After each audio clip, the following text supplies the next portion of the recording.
Maglagay ka nito sa dessert mo ay talaga namang panalo at mauubos yan ng marami.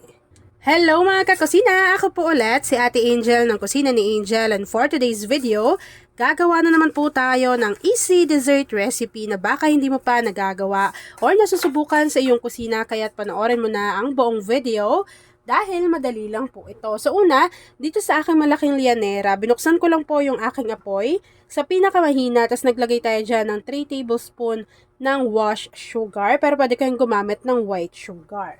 And then, hihintayin lang po natin tong mag-caramelize dito sa ating lianera. Pwede kayong gumamit ng mas maliliit pa.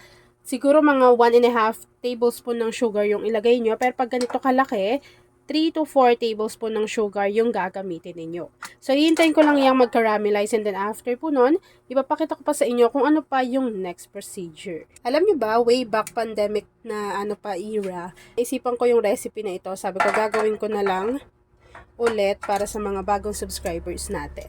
At ayan na nga mga kakusina, once na nag-caramelize na yung ating sugar, set aside lang natin to bago gawin naman po natin yung ating mixture. Ito walang etchos ha, yung nag-deliver sa akin nung cylinders nitong gas light. Ngayon lang na nag-film ako, sabi niya, minsan po ba ginagamit to, etc. Tapos parang butane nga daw ba yan? Ito, yung nasa loob niyan, yung gas. Sabi ko, hindi po, mas safe po ito sa butane and hindi po ito butane. Ito po ay gas light. So sabi niya, saan daw mabibili? So tinuro ko sa kanya. Nakakatawa lang kasi nag-deliver lang. Tapos gusto niya rin daw para magkaroon ng ganito mga portable na gas. So, kung gusto nyo rin yan, ilalagay ko yan sa basket or yung pinaka-link kung saan ako nakabili nito. Kasi sobrang lifesaver nito kapag naubos na yung pinakamalaki naming gas, yung 11 kilos. So, dito talaga ako tumatakbo palagi. After nating makaramelize yung ating sugar, kakailanganin naman natin dito ng isang sachet or 24 grams na tong leche flan na Menu Magic. Ilagay lang natin yan dito lahat sa ating kaserola. Bago, tutunawin po natin yan sa 3 cups of water. Take note na hindi pa nakabukas yung apoy sa ating kalan. After mixing, kakailanganin naman po natin dito ng 1 can or 370 ml ng evaporated milk. So, ilagay lang natin lahat ng ating evaporated milk. Bago, kakailanganin na rin po natin dito ng 1 can or 380 grams nitong Marie Condensada. So, alam niyo naman na si Marie ang pinakamurang condensed milk na nakita ko ngayon sa market. Maglagay na rin tayo dito at least half teaspoon ng vanilla essence or vanilla extract. Kapag napagsama-sama na po natin yung mga ingredients dito sa ating kaserola, haluin lang po natin ito ng maigi, and then kapag na-sure kayo na tunaw ng maigi yung ating jelly powder at na-combine na rin yung ating condensed milk pati yung ating evaporated milk, pwede nyo na buksan yung apoy sa ating kalan, and then lulutuin lang po natin to over medium to low heat. So habang hinahalo ko yan mga kakusina, please don't forget to like and follow yung ating Facebook page, Kusina ni Angel. Kung meron rin kayong Instagram, paki-follow na rin ako doon, Kusina ni Angel. At kung gusto mong matuto pa ng iba pang mga recipes o kaya naman gusto mong mag-share ng mga niluluto mo everyday, pwede kang sumali sa ating Facebook group.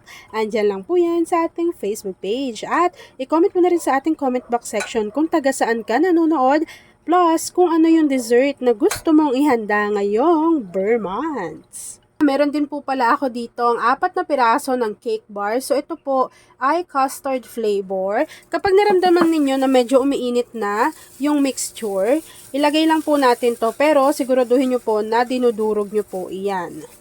Yan. So, ilang beses na akong gumagawa nito at talaga namang laging nauubos yung dessert natin kapag naglalagay ako nito kasi sobrang lambot niya talaga. Ita-transfer nyo lang yan dito lahat mga kakusina.